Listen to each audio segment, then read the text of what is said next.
Along the course of helping a sim satisfy his lifetime goals, the sims really encounter these events that are big life moments. They're these memories that really shape who they are. A big part of The Sims 2 is also putting your sims in very extreme situations. It is a game, it's not real life, and we want it to be fun, and we want it to be kind of outside the boundaries of realism. So we've built in what we're currently calling the impossible wants. So this is like a sim that wants to have 25 kids, for instance. That's not possible in real life, possibly, but in Sims 2, if you play very strategically, you'll be able to achieve that ultimate want.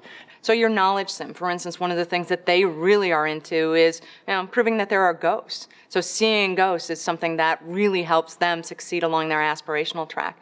Cheating death would be another one for that knowledge sim. And these kind of events that happen are treated with a cinematic and really brought up in terms of the gameplay. I think a player who's paying close attention to the game is going to see that the sim talks about the thing that's happened, and they'll pass that information around. And they'll spread the news of what's happened with one sim throughout the neighborhood, and this can create all sorts of crazy conflict and chaos in a sim's life.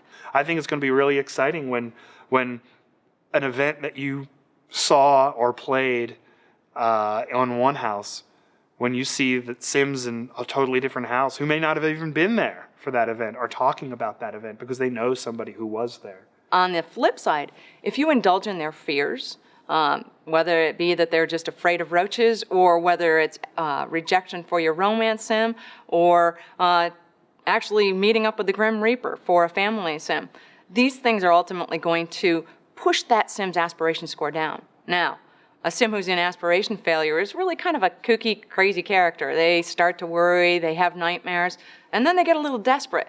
And when your sims get desperate, they have some very strange behavior that you're going to witness and see in the game.